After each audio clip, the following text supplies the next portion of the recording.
Our last Motzaei Shabbat of Masechet Bava Batra. So it's been a long one, a wonderful one, complicated one, many emotions, but we're not done yet. So we actually saved some of the hardest for the last, just to make sure no one went off easily. And yesterday, I don't think he got to the end, and I'll start where he got up to, but that's fine. It's not going to be a problem. We had a very complicated discussion. Today's daf, by the way, is Kuf Ayin Bet, 172. But we are actually going to start from 8 lines from the bottom of Kuf Ayin Aleph Amud Bet, where there's a Dalid in the Masoret Hashas. In the Bach, a Dalid in the Bach. Anyways, the discussion yesterday, to catch up, I'm not going to summarize the whole daf from yesterday and the days before, but a lot of it is around this question of whether you write a shover, right? Whether someone lends someone money, Ruvain lends Shimon $1,000. Shimon comes back and says, I can pay you $500, but I can't pay you the rest. Well, no, sorry, that's a different case. So Shimon comes to Ruvain and says, I want to pay you back. Let's say it's the case of a loan, and he doesn't have the original loan document, right? Normally, if you pay back the $1,000, you give back the loan document. Ruvain has lost the loan document, let's say, but Shimon still has to pay back. So Ruvain writes a receipt. A shover is a receipt. A tavra is the other word we use for it. A receipt that basically says, Ruvain, got $1,000 from Shimon in repayment of the loan. And then Shimon takes that receipt. Now, that's a little bit dangerous, because if Shimon loses that receipt and Ruvain finds the document that says he's owed $1,000, then he's going to come back and collect, right? There's nothing to prove that he doesn't owe it. So that was a debate we had yesterday, whether you write a shover, don't write a shover. Says the Gemara, though, then one last detail from yesterday is that we had this Mishnah in Masechet Shvi'it, which talked about post-dating a document, right? You write a document, Ruvain borrowed $1,000 from Shimon. So the document date is very important, because if Ruvain borrows $1,000 from Shimon, then the word gets out that happened, and everything that Ruvain owns is beholden to that loan. So if subsequent to that borrowing, he then sells his car, or forget his car, sells his field, then that field is sold contingent on him paying back Shimon. If he doesn't pay back Shimon, Shimon can go to the person who bought the field and say, this was mine first, basically. And that's called govem min lekuchot, right? You can collect from things that were sold. So, of course, the date matters tremendously, because if the date is January 1st, then everything you sold in February is meshubad. If the date is July 1st, of course, it's not meshubad, and you can't predate it, right? So that was the Mishnah in Shvi'it. And then we said yesterday that it only applies to loans, but not to mekach umemker, not to purchases. And we had a whole discussion about why, and we concluded that it's basically because with the purchase, we're afraid that if you post-date the purchase, then the person will come. Again, Ruvain sold the field to Shimon, but instead of writing the date that he actually sold it, which is Nisan, he wrote Tishrei. The concern is that Shimon will come and buy the field back in the interim, in Sivan, but because there's a document dated later, he'll end up losing the field again. And so that's a problem. It's not a problem with the loan, we said, because with the loan, you would just tear up the document if the person paid back the loan. However, asked the Gemara yesterday, what about a receipt? And we concluded that Mishnah must be going according to the opinion that we don't write a receipt. Because if we wrote a receipt, it would ruin the whole discussion. So that's where we're up to today, which is, again, 8 lines from the bottom of 7 lines from the bottom of, 8 lines. I take it back. 1 line above the Daled in the Bach. 4th, last word on the line, Amrle Rav Yemar Rav Kahana. Rav Yemar said to Rav Kahana, and some say, Amrle Rav Yirmi Midifti Rav Kahana, some say Rav Yirmi Midifti asked Rav Kahana, what about nowadays? V'ha'idna. What about in our current practice and wherever they lived, which was somewhere in Bavel, the katvina and shtari mucharim. The common practice is that you allow people to write a shtar halva'ah, a shtar of lending that is post-dated. So Ruvain lends $1,000 to Shimon on January 1st. We don't mind if he writes, I lent it to you on July 1st, which means that anything that Ruvain sells between January and July will not be beholden to this loan. So that's okay, as long as Shimon accepts it, right? But we also write a shover, a katvin and tavra. We also, if Shimon came to pay back the loan, Ruvain came to pay back the loan, whoever it was, and Shimon said, I couldn't find the loan document, we would say, okay, but we'll give you a receipt. So why isn't that a problem? So, because that seems to contradict the discussion yesterday. So, Batra de Amrlu Reb Abba l'Safre, then they heard what Reb Abba instructed his Sofrim, and he told them, 5 lines from the bottom, Ki katvitu shtare mu'uchari. If you're going to write a shtar that's post-dated, be very explicit that that's what's happening. Kitvu hachi. You should write the following language. Shtare dinan. This shtar, of course, they wrote in Aramaic, right? Lo bismane katvine. We did not write it in the time that it happened. Ella achrunuhu vikatvanuhu. We post-dated it and wrote it for a later time. So once you write that, of course, it becomes clear that if you show up with the shover and the date of the halva'ah is July and the shover says March, that we can then argue that that shover was for the same loan. So this solves the problem. So Amalei Rav Ashi Rav Kahana, but then Rav Ashi asked Rav Kahana another question. He said, well, that sounds like a great idea, but nobody follows it, right? Like many good ideas, right? So it's a great takana, but it doesn't happen in practice. Ha'idna delo kav dinan hachi. Nowadays, people don't do it. No, it's the same days. So I guess just the common practice was that people didn't do it. So how do you explain the ability to write a post-dated loan document if you also write a receipt? So Batra to Amarle Rav Safra the Sefraya, then they heard Rav Safra would instruct his Sofrim, ki katvito hani tavri. This is another strategy. Instead of worrying about what you write in the shtar of the loan, what do you write in the receipt, right? Because again, our problem is the following. You're going to make a loan in January. I'm changing to American dates, if that's okay with everyone. You're going to make a loan in January, but you're going to write in that loan that it happened in July, right? The worry is that Reuven lent Shimon $1,000 in January, but wrote, I lent it to you in July. Okay. Now Shimon in March goes to pay Reuven back. Reuven claims I can't find the document of the loan, but I'll take your $1,000 and I'll write you a receipt. And the receipt will say, on March 1st, Reuven paid me back $1,000. The problem, of course, is then in July, Shimon's going to show up with the loan document and say, you borrowed another $1,000, right? The receipt doesn't match the loan document. Says the Gemara, forget about writing in the loan document that this is a post-dated document. Instead, write on the receipt that this receipt is for, I'm going to read it inside now, kikatvito hani tavri, when you write a receipt, iyaditu zimna d'shtar kitvu. If you know the time of the shtar, meaning you know when it was really borrowed, write the time of the shtar. So you should write in the receipt, this is $1,000 that Reuven paid Shimon back for the document of a loan that's dated in September in the future, right? So that solves the problem. But if you don't know it, right, let's say you don't have the document in front of you, which of course is why you're writing the shover. Ilo, if you don't, then kitva stama. Then what you should do is you should write a shover stam, meaning it's like an IOU. The shover should say, Reuven paid Shimon back $1,000 and not write any date. And that means that this is good forever, right? There's no time condition on this. It doesn't say on March 1st, Reuven paid Shimon back $1,000. It just says Reuven paid Shimon $1,000. And chol emot nafik, any time that Shimon comes with the document, says, okay, Reuven, you owe me $1,000, lir'eh, then you could show the receipt. And so basically this is a lifelong receipt. And the Rashbam, of course, points out that it means Reuven can never borrow money from Shimon again, right? Because there's no, I mean, not $1,000 at least, right? Not the same amount, because you have basically an unconditional receipt that is going to interfere with any loan in the future. It's true, but at least that's a way to get around this problem, that you're not worried that they're going to come out with a document of a timestamp on the receipt that doesn't match the loan. So that's like an unconditional pardon, right? Essentially, okay, you could say that. Amarle Ravina the Rav Ashi. Now said Ravina to Rav Ashi, last line of Daf Kufayin Aleph Amar Bet.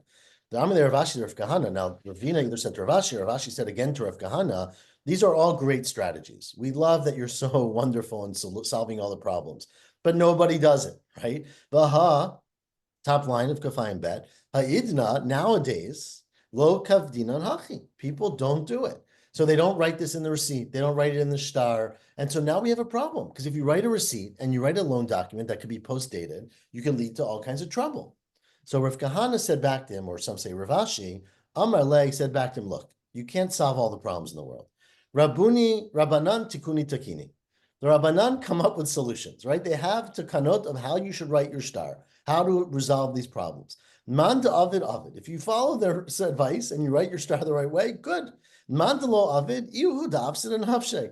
That's sorry, we can't. You can bring a horse to water, as they say, right? But we can't solve all the problems for people. So we have given you, especially if you learn Daf Yomi, we're giving you all the tools that you need to know how to write this thing properly. If you don't follow it, that's then you subject yourself to all kinds of ambiguous situations, which of course happens all the time, right? You can give people all kinds of advice, not to put your social security number into your whatever, and people do it all the time. So that is life, right? So that is the end of that sugya. Says the Gemara now, third line from the top. Kuf ayin bet amud bet. Amud aleph, sorry. Amar luhu Rava or Rabba bar of Shila lahanu katvi shtara akniyata. Sorry. Rabba bar of Shila said to people who write shtare akniyata. Okay, now the Rashbam, big machloket here between the Rashbam and Rabbeinu Hanano. But a star akniyata literally means a star that gives something over, right? A star of a kinyan. So the Rashbam understands that this is referring to a gift, right? Where basically Ruvain wants to give a field to Shimon. So he says, I write a star that I'm handing over my field to Shimon. Now, the reason why it's a is that there's no concern about what's called lekuchot in that case, right? There's no debt in this case. It's just a gift.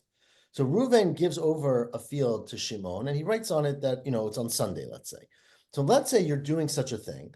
Ki katvito shtar kinyan, sorry, when you're writing a star of a kinyan, iyat ita yuma dikanita be katvu, right? Let's say, and this the case here is that basically Ruvain gave Shimon a field in the past, say a week or two ago.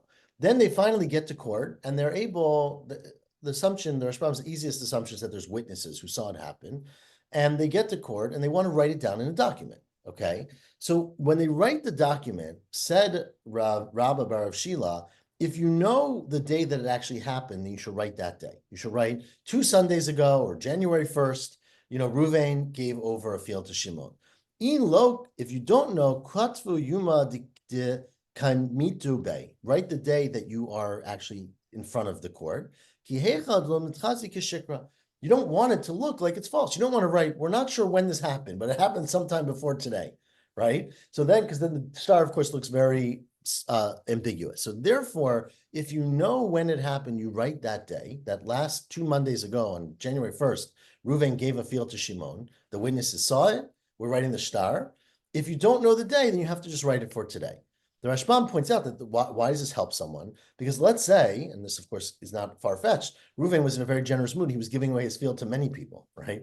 So on Sunday, he gave it to one guy, and on Tuesday, he gave it to the next guy, right? So whoever, of course, has a star that says they gave it to them first is the one who's going to get the field. So that's where it would be helpful. But the Rashbam makes a long point here, which is why this is a very big Rashbam. This is the gift you said, because the Rashbam, when he starts it, I'm reading this quickly, but he says it could be, gives another explanation. Ina mishtar machira shekatav ben. It's true. I started with the first case. It's much simpler. I made some allusion to the second one, but let me just go through the third thing the Rashbam talks about. What he's actually excluding, what Rabbeinu Hanano disagrees with, which is what the Rashbam holds that this does not agree with, does not apply to, is a shtar halva'ah, right? If let's say on January 1st, Ruvain lent Shimon $1,000 and there were 2 witnesses, but they don't have a shtar, and they come to court 2 weeks later, right? They raise the money, or they get people who actually know how to write, or the roads are cleared, whatever the case is, and they come to court, according to the Rashbam, very strongly here, again, Rabbeinu Hanano disagrees, but according to Rashbam, you're not allowed to write a shtar 2 weeks later and say, and predate it, because that is a shtar chov that's mukdam, right? That's essentially a shtar chov that's mukdam, because the Rashbam holds that when you have a shtar of a loan, the thing that makes the sound, the voice that everybody knows about it, is actually writing the shtar. The fact that it happened and 2 witnesses saw it on January 1st, that does not make it common knowledge, right? The thing that makes it common knowledge, thus that everyone who bought a field from the person after that day knows that if he doesn't pay back the loan, someone's going to come take the field away from them. That only happens the day you write the shtar. So so that's the Rashbam's understanding of this whole sugya, is that this is referring to a gift as opposed to a loan. The Rashbam adds the detail that is confusing, but he adds the detail that a sale actually is different than a loan. Because with a loan, the thing that makes the call is the document. With a sale, he claims, he brings the Gemara that quotes that he supports him, it's the Adim who do it. So that if 2 witnesses see it happen, then actually from that moment, everybody knows somehow. Right, so from January 1st, that Ruvain sold the field to Shimon, even though they don't write the document until 2 weeks later, you're allowed to write the earlier date in the document. But basically, from the fact is that you cannot, according to Rashbam, write a halva'ah for an earlier date. He does quote, if you get that far, to the second wide line, he quotes him at length. He says here, right, that there are with Adim, right? Yeah, so it says with the Meshat Mechira, the Adim Mapkile Lakola, below star. That's right. That's what I just said. So that is the Rashbam's explanation. So that basically a gift doesn't matter because there's no achrayut. So it doesn't matter if it's earlier or later, and that's where you can write in earlier date. A loan, you can never write an earlier date than the actual writing of the shtar, even if the loan happened 6 months ago. And a mechira, as long as there are witnesses, that is what makes the call, and you can write an earlier date. Rabbeinu Chananel disagrees. Rabbeinu Chananel holds that what this Gemara is actually saying is that it doesn't matter the writing of the shtar. It's actually the witnesses that matter. And so even alone, you could predate, as long as you predated to the time that you had witnesses. So that's how Rabbeinu Chananel understands this Gemara. Rashbam, as I would say, vehemently disagrees. And you can read all of that in this long Rashbam if you'd like to. So that is Rabba bar of Shila. Next thing is Amalu Rav the Safraya. We are 6 lines or 7 lines or 8 lines from the top of 172a, Kuf Ayin Bet Amud Aleph.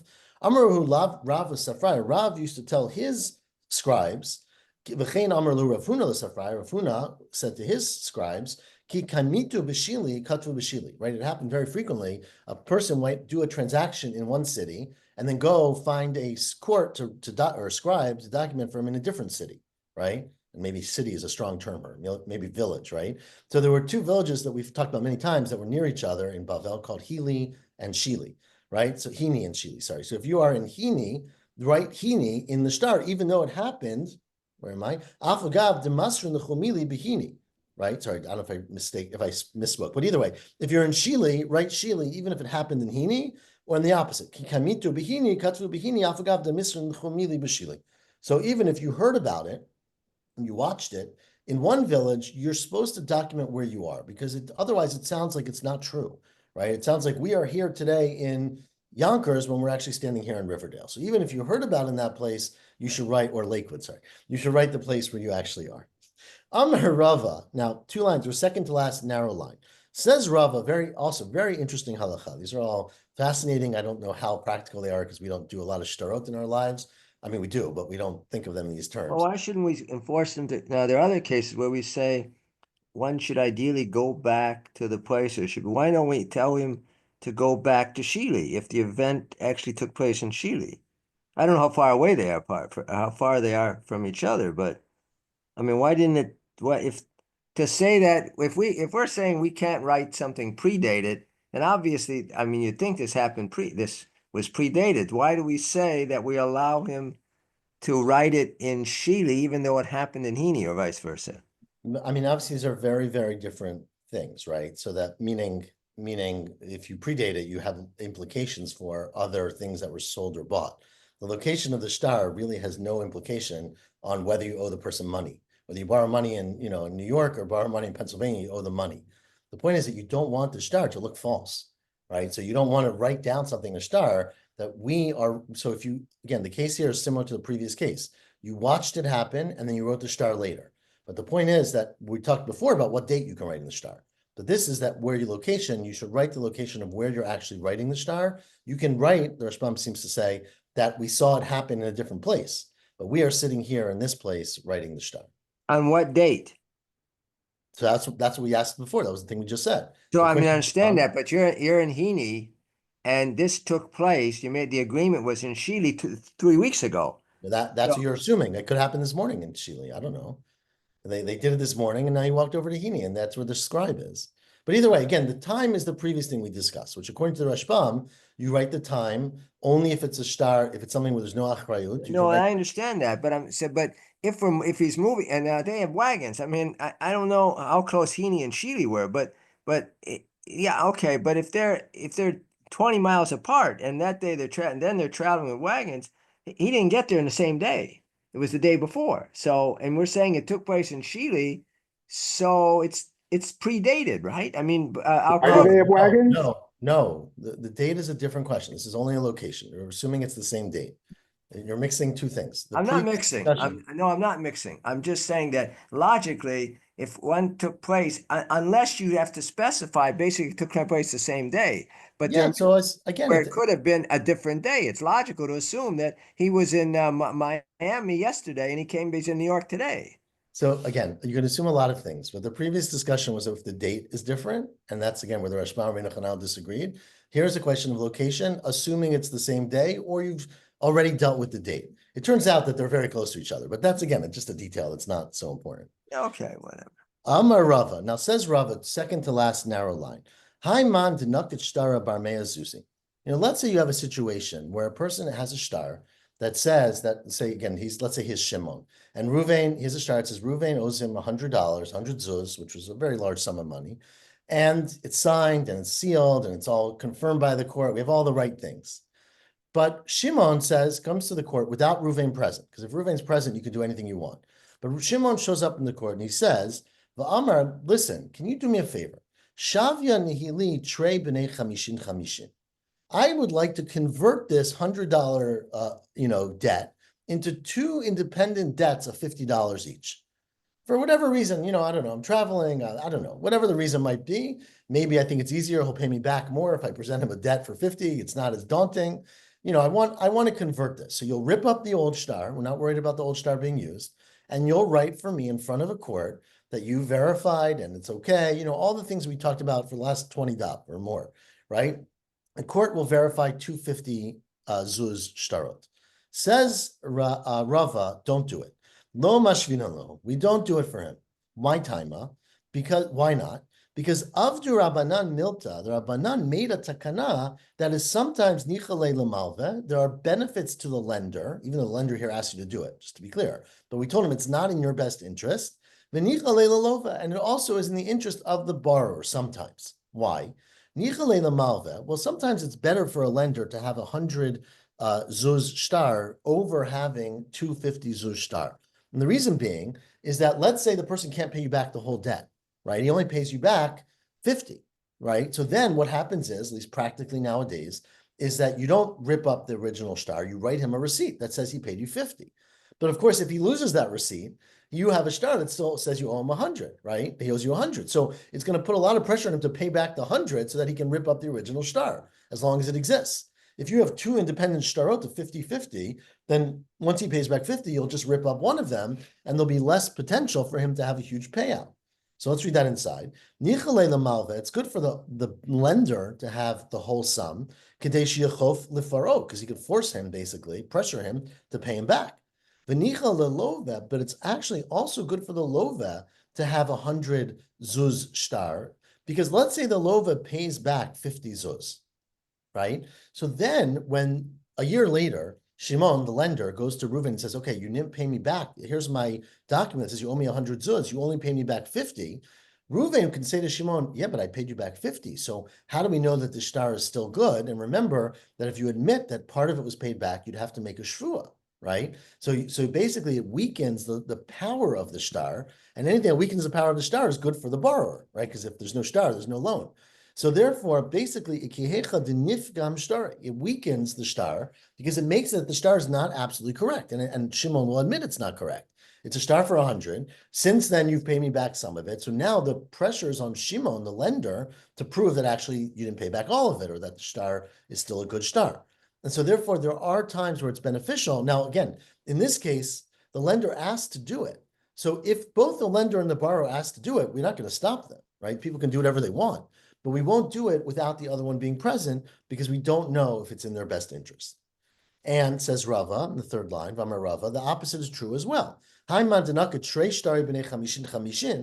say Ruvain borrowed 50 zuz from Shimon twice, right? So Shimon shows up in court and he's got two documents that say Ruvain borrowed $50 from him.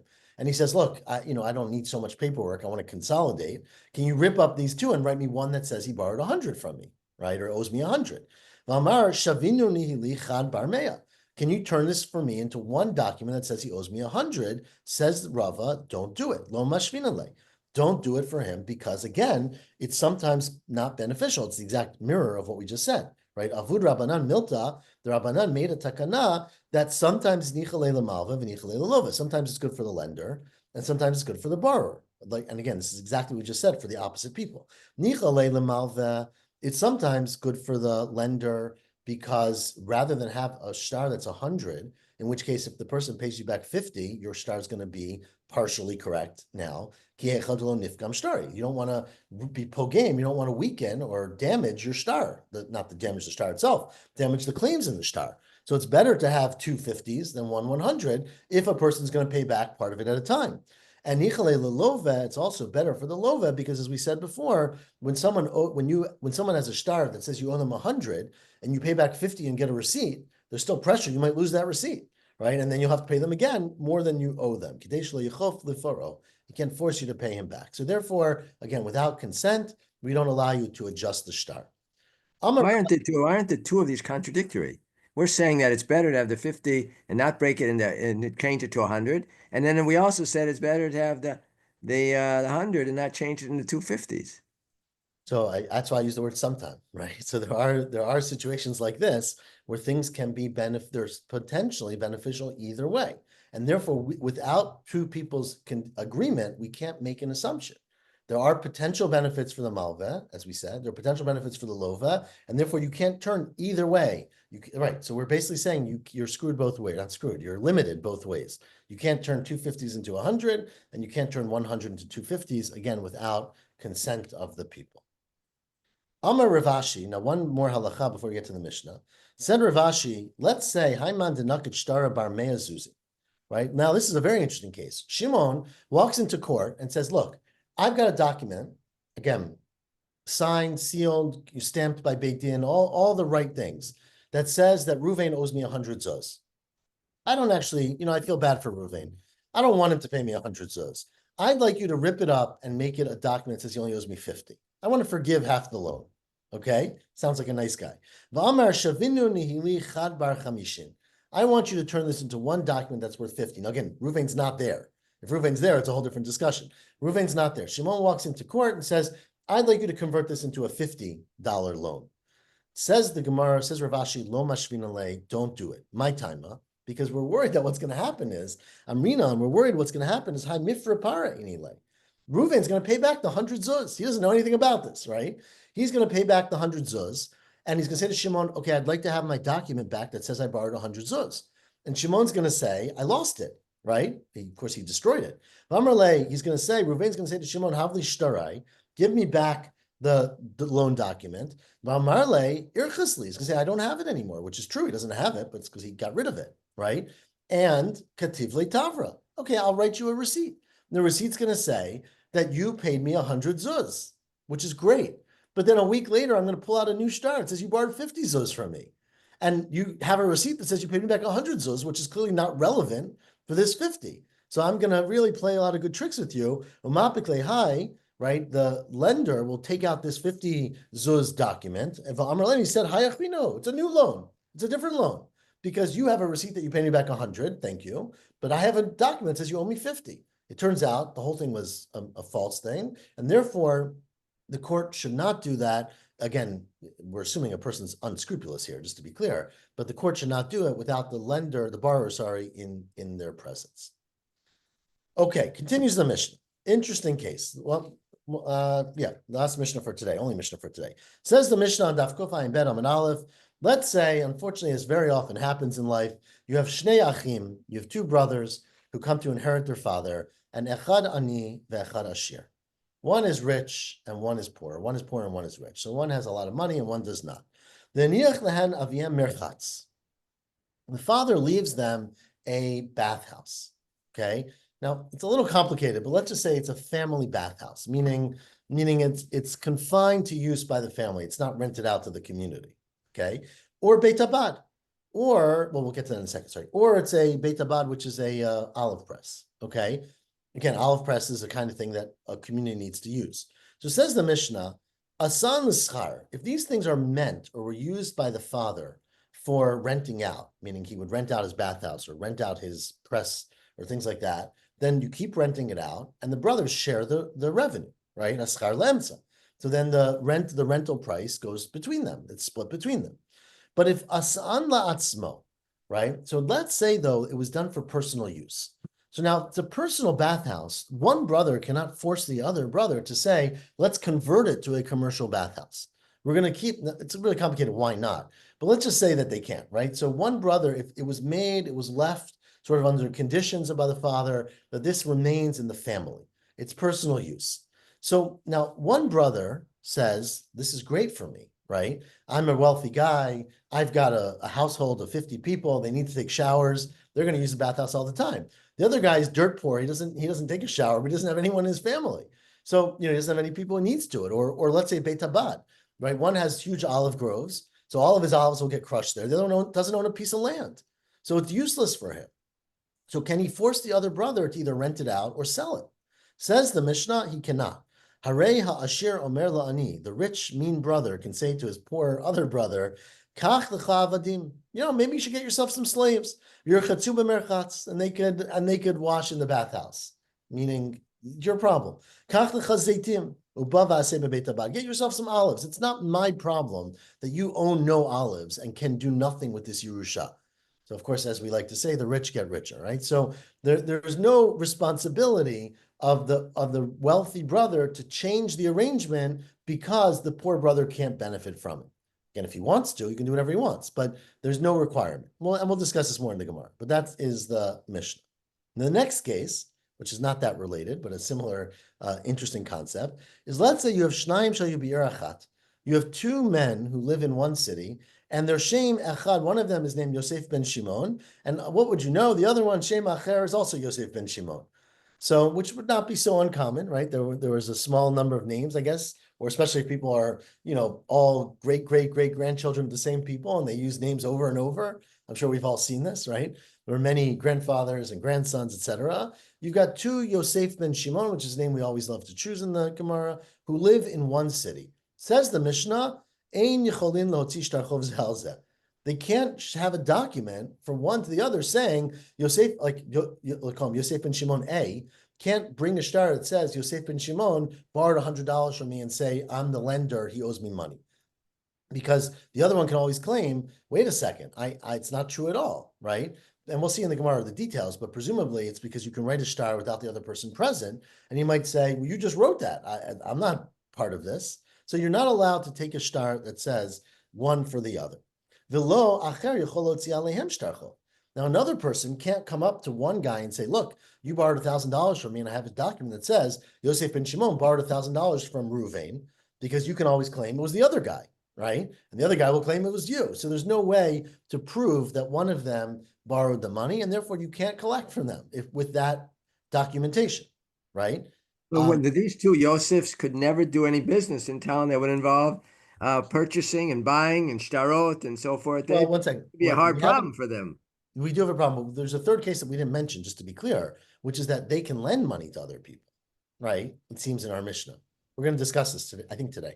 That they can lend money. They can't deal business with each other because you don't know which one gave to which, and they can't borrow money, right? Because no one's ever going to be able to collect from them. But they can lend money, and then whoever's holding the shtar says it's mine. And we'll ask the question in the Gemara, why? Maybe he dropped it and the other one found it, right? Well, how can they lend Can't money? use other details other than their names in the We'll get shtar, there. like We'll get where there. they live, who they're married to. We'll get there. Get to Miriam. We're not done. We're not done doing business yet. But how can you say they can lend money? Because the same thing, the one who borrows money from them, pay it back to the other Yosef and Shimon. Correct. So we're going to ask that question, but our mission does not say that case. And it seems to me that you can lend money, but we'll discuss that today. But continues the Mishnah. Nimsa le'echad ben shtarotav, shtaro shel Yosef ben Shimon parua. Right? Let's say a person finds among his documents, Gemara's going to ask tomorrow's daf actually, about how there could be a shtar if we just said you can't have a shtar. But you find among your shtarot a shtar that says Yosef and Shimon was paid back, then you have to assume shtarot shnehem peruim, that they both paid it, meaning each one can claim I'm the Yosef and Shimon that paid it back. And we'll see tomorrow what the case is, because we just said you can't lend money, so why this applies. Ketzad Yasu. Now, what do you do, as Miriam already alluded to? They got to do business. So Yishaleshu. They should do a third generation. You should say Yosef ben Shimon ben Yaakov, or Yosef ben Shimon ben whatever. Pick at some point. V'mahayu shal Yosef ben Shimon. I'm sorry, v'mahayu mishulashim. If they have the same name of their grandfather, which could happen, then yichdevu siman. Then you should put something that describes them. As the Rashbam says, one of them is short, one of them is red hair, one of them is tall, one of them, I don't think putting where they live is that helpful because people move, right? So it probably has to be something that is not changeable, though I guess, I don't know if hair color might change, but I guess tall and short is usually pretty fixed for most people. So you have to find something that describes them in a way that's unambiguous. What's goots? He says goots or levan or gichur. What Goods are means those? short. Goods means What- short. Goots is short. And what's gichur? Gichor is bent over, like he's got a hunchback. V'mahaya misumanim. Now, let's say they are very similar people. They both look like middle-aged Jewish men, let's say. Then yichtavu kohen. Then you would write if one of them is a kohen. And again, this is just an example. Of course, if they're brothers, which you assume they're not, they'll both be kohanim. But you pick some other detail, the name of their mother, maybe, as we said. So you have to add more details that would signify them. But if you don't, which is the first part of our Mishnah, if you don't write more details, you can't rely on these shtarot. Okay, says the Gemara. Ahu shtara denafik lebedina de Rav Huna. There was a story of a shtar that showed up one day in the court of Rav Huna. Davi Katav Bey, and it said the following: Ani ploni bar ploni. I, Ruvain ben Shimon, right? We know who the person is. Laviti mana mimcha. I borrowed $100 from you. Doesn't say who the you is, right? And someone turned the page to Daf Kufay and Ben Amabet. Someone shows up in court with this document. And they say, I'm the you, and I want to collect $100 a month from Ploni Bar Ploni. So what did you say? So says Rav Huna, Rimcha doesn't mean anything. Rimcha could mean, Afilu Mirish Galuta, can imply even the president, right? Even the head of the Galut, Afilu Mishmar Malka, even the wealthy person. So therefore, it's not significant. It doesn't tell us who it is, and it's not enough to collect because you just don't know. You could claim what don't you know that the person basically doesn't, either the Edim didn't know what they were writing on because they didn't say who it was, or that it was lost, that it was dropped, and that anyone could find it, and therefore the Ruvain ben or Ploni bar Ploni could always claim he doesn't owe the money to you, and therefore you cannot collect with this shtar. Okay, that's the Rashbam's understanding. Says the Gemara, Amalei Rav Chisda the Rabbah. Now Rav Chisda said to Rabbah, I don't think Rabbah lived at the same time. I'm not really sure. Wait, is it say? I'm confused. It says in the star, I, who Shimon ben whatever, you Ploni said, bar Ploni, yeah. okay, I borrowed money from you. It just says the word you in the star. It doesn't say Yep. who the name of the person is. Correct. Who would certify a star like that? That's a good question, but that's what it says. And there are witnesses, it's signed, but it just says mimcha. So the person holding the star says, I'm the mimcha, I'm the person. Said Rav Huna, that's not enough because it doesn't document who you are. It could be anybody. It could be someone, way out in the world. It could be anybody in the world. It was just probably found and lost, and therefore you cannot have a solid claim.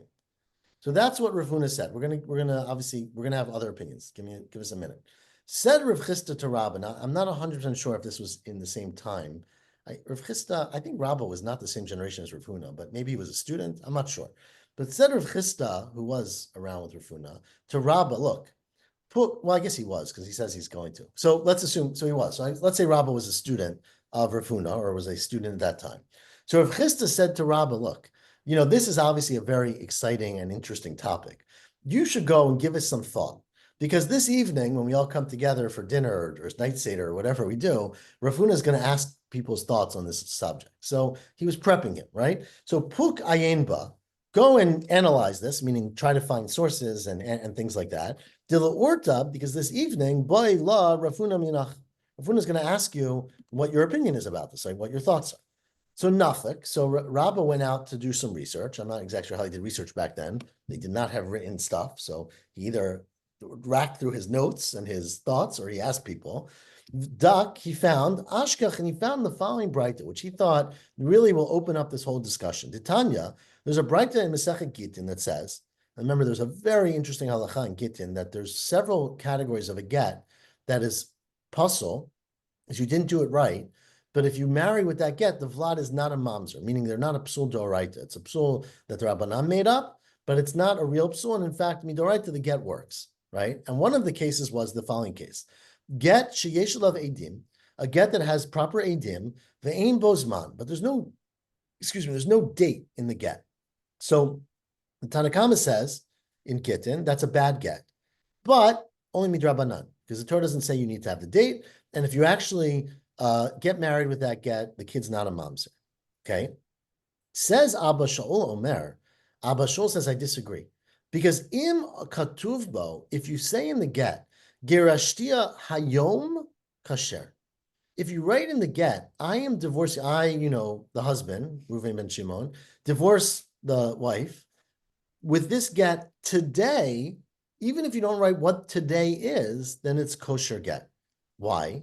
Because what you see is that if you write today, then we assume that the witnesses who signed on this get know what day it is today. And they are basically signing with the day that the get is written. So although there's no date written in the get, there was a date assumed in the get because it said today, and Alma, let's read that inside, Hayom, when you say today, you mean Hahu Yuma de Nafik Be Mashma, the day that you're actually signing. Nafik is the day it comes out, right? So that although you didn't write January 5th or Yud Tet Kislev or whatever people would write, the fact is that you wrote today, and to the person signing the get, today means the day I'm signing it. And so there is a date in the get. It's not said explicitly. So the same thing says Rabbah is true about the Shtar Chov. Does it have to say Hayom? I'm sorry. Or what if you wrote? We sat with I wrote a get yet etmol, or I wrote Shilshom. Would that also work? Because we know when yesterday was, right? We know when the it's a witness. good question. It's a very good question. I think so, but I don't know for sure. But yeah, it seems reasonable to me, but I can't say that I've seen that. But it sounds reasonable to me. If you can identify the date through that sequence.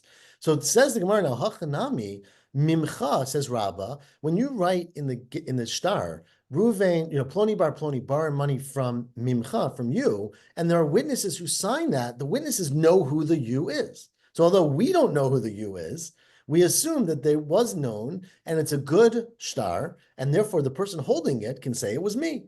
Mimcha means me'ahu gavra denafik mitute yadeh mashma. It means the person who's holding it, because we assume that that's what the witnesses were aware of that person. It says a person. It's not like, because again, it's one thing if we say Reuven and Shimon borrowed money from someone, but it doesn't say someone. It says a person, right? From me. So therefore, me is the person who was there, presumably when they signed it, and therefore it should work.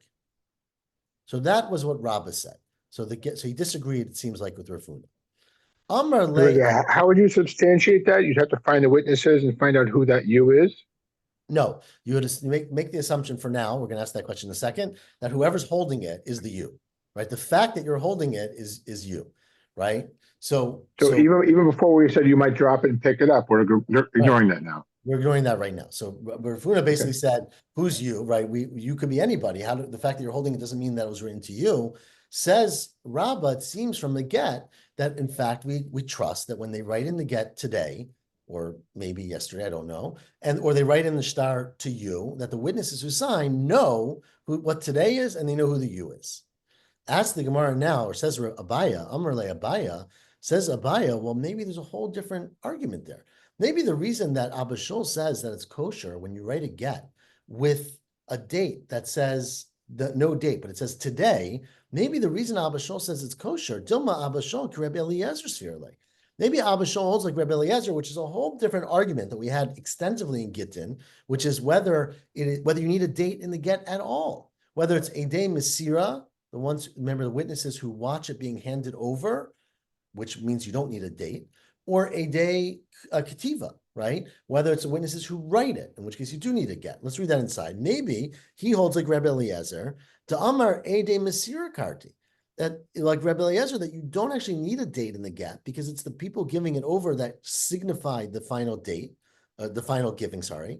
Avol hacha, but here, because it's not a get, maybe you have to worry, like James just said, lechash l'nefila. Maybe you have to worry, not that it's not a kosher document, but that it was kosher, but it fell, right? There's nothing in this shtar that substantiates that the man who walked in holding it is actually the person who lent the money. And why aren't you worried about it falling down and someone else picking it up? So that was Abaya's question to Rabbah, sorry. Again, Rabbah and Rabbah gets a little confusing here, right? That was Abaya's question. James' question to Eli. Amar le, and so he answered him and he said, L'nefila lo chashina. We really don't worry that people are going to drop something. So that in fact, it's not a reasonable concern. If someone is holding a document that says someone owes them $1 million, we don't assume, unless you have proof, unless you have reason to think it's suspicious some way, we don't assume that it was dropped and found by someone. People don't lose their documents. Sorry, documents have value. The only question here was this a valid document to begin with? And what I'm arguing, says Rabbah, is that it was a valid document. It was valid because, although there's no name that we can see, the witnesses were aware of the name, and that's what they signed on. And we don't worry about a document falling. Says the Gemara, how do I know that? How do I know that we generally don't worry that if someone comes in with a star, that we say to them, well, maybe you found the star in the garbage dump, right? That we don't assume that it's a kosher star, but it was someone else's star, right? We might doubt the veracity of the star, but if we trust the star, we don't assume it came from somebody else. And that's from our Mishnah. That's why we're quoting this whole thing. It's not, because our Mishnah said, and I gave the preview of this. Now we're quoting our Mishnah. Shnayim shayu b'ir achat, right? Two people live in one city. Shem echad Yosef ben Shimon. One is called Yosef ben Shimon. Shem acher Yosef ben Shimon. Said our Mishnah, Einan yicholim lahotzi shtar chov zeh al zeh. Right? They can't want, if it says Yosef ben Shimon lent $100 to Yosef ben Shimon, and one of them is holding it, he can't claim, well, I'm holding it and therefore you owe me the money, because maybe he wrote it ahead of time. We're going to see tomorrow what the exact case is. But continue the Mishnah. And no one could come to one of them and say, look, I have a document that says Yosef ben Shimon owes me $100, pay me, because he could say it's the other guy. But the third case, which 4 lines on the bottom now, Hahem alacherim yicholin. They can produce a star on somebody else. It says that Ruvain borrowed $100 from Yosef ben Shimon. And I, Yosef ben Shimon, am holding the star. Ruvain, pay me up. So why can't Ruvain say, wait a second, it's not you I borrowed money from, it's the other Yosef ben Shimon, right? Right. The fact is, Amai, why is that kosher? Lechosh nefila. Why don't we worry that the other Yosef ben Shimon lent money to Ruvain?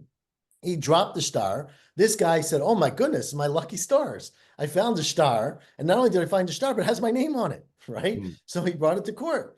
Elalav shmamina. You see, l'nefila lo chayshina. You see that we don't worry about that. We don't assume that a star fell. If you have a star that has your name, even if someone else has your name, we don't assume it was somebody else's star. They dropped it. You picked it up. We assume if you're holding a star that it's yours, and therefore it's kosher to collect from because it has your name in it. Abaya just said that that's not the case, that if you have a star that's nameless, right? It says, Ruvain borrowed money from me. I pick it up and I say, and I bring it into court, sorry, we can say to the guy, we don't know that it's your star. But you see from our Mishnah that if Yosef ben Shimon shows up with a star, he can say, it was my star. Says Abaya, there's a huge difference in those two cases, as you probably already assumed, right? Abaya says, look, l'nefila dechad lo chayshina.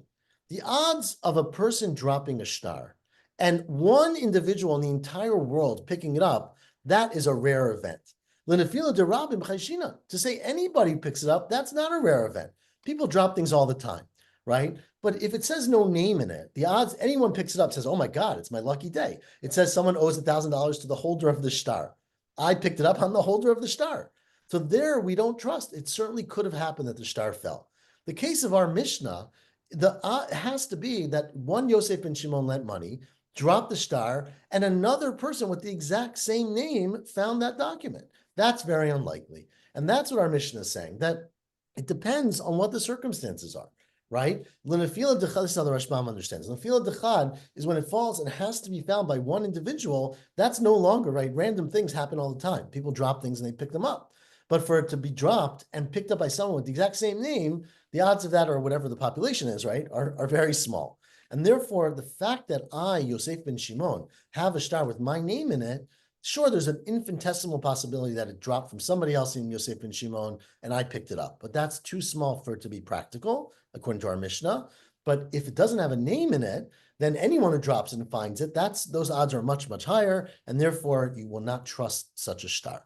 That's how Rashbam explains these words. I mean, Chanal is a slightly different explanation, but the pshat is the same shot, right? Which is that when it's only one person who can fulfill the condition, then it's not a likely thing. But if it's anybody, it is considered to be likely. And why do we have to consider a case of nefilah? The question is whether Yosef ben Shimon lent this money to somebody else, and the fellow has it. He says, I know there are 2 Yosef ben Shimons in town. I got in an argument with this one, but I know the other. I'm going to give back the money to number 2, even though I borrowed from number 1. He could have some favoritism to the other guy. It doesn't have to have anything to do with nefilah. I'm saying one person's holding a star, right? The star says a man named Yosef ben Shimon, who has red hair, we're going to say, is holding a star that says that Plony ben Plony borrowed $100 from me, and he goes to court to collect it. So this Plony guy might be able to argue, I borrowed it from the other Yosef ben Shimon, who has black hair. Right. So, and now obviously the Yosef and Shimons can get together and talk, but they probably aren't friends, right? They have the same name. So let's say they can't agree. So the point is that the only argument that why would Yosef and Shimon be holding a star if it wasn't his? It must be that the other guy dropped it. It was lost. This guy found it very luckily, and now I have a star that's not really mine, right? Which you don't worry about in a world where there aren't two people with the same name, because the fact that it's my name and it's my star there, it's my star. Right? But in a town where there's two people with the same name, why aren't you worried about that? So what we're saying now is you don't worry about that because it's very unlikely. Because the only way that could happen is if another person in the whole town with the same name found the star. But if the star didn't have a name and it was not as unlikely, okay. you would worry about that. But So this that is- guy could still say, hey, even though it's he can't, I mean, we'd have to say, we'd have to learn, maybe somebody's lying here, but he would say, no, I don't know this Yosef. It's the other one I borrowed from. I mean, then You he's say out, that. then he maybe we You can say that, but there's a star. So that's what we're saying, that you won't trust him. Tomorrow, we're not done. Don't worry. We're going to discuss some of these details about how these starot could pass forth between one and the other. So we will pick that up from the top word of Kuf Ayin Gimel. We're actually in the middle of the sugya, but we're going to stop. And we're going to learn tomorrow morning. You can't do tomorrow night? I can. I have hosting around 60 people in my house who are Okay. not coming for Daf Yomi. No, I figured. To your earlier question, Rav Chisda and Rav Huna were second generation Amoraim, and Rabba was a third generation, and they did meet and discuss cases together. No, I mean, thank you. So it must be because obviously, Yeah. But Abaya is a little funny in this story. And anyways, because Abaya was later. I didn't look him up. I can. I think Abaya was the next gen, right? Rabba and Rava and Abaya usually go together, not Rabba. Rabba goes with her. Rava and Abaya were Pluktayim. Right, but this is Rabba. I think Rabba was earlier, but I don't know for sure. I'm not an expert on those issues. Okay, so What generation was Abaya? Abaya was fourth generation. Yeah. So Bavel. basically, we're bringing. So again, the question of whether they were all together, right? Rabba was third. Rav Chisda was second. Rav Huna and Rav Chisda But Rav Chisda and Rav Huna met Rabba. Those two Right. actually had because he was third generation, he actually learned under Rabba learned under Rav Chisda. and Rav Huna. I mean, the case we had Right. today where you said Rav Huna Right. was going to ask, maybe he was a young student. Abaye was fourth generation. I Right. don't see how they could have met. So I don't Abaya was, think well, so. maybe Abaya argued with Rabba, but didn't necessarily part of the situation of the story, right? Anyways, okay, we're gonna stop there. Sorry, Miriam, but hopefully everyone else can join us tomorrow morning at 7:45 a.m. for our last Sunday of Bava Batra. Shavua right. tov. Shavua tov. Thank you. Well, so thank you.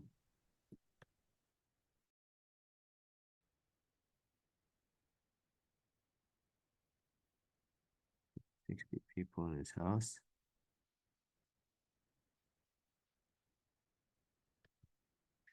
60 people in his house.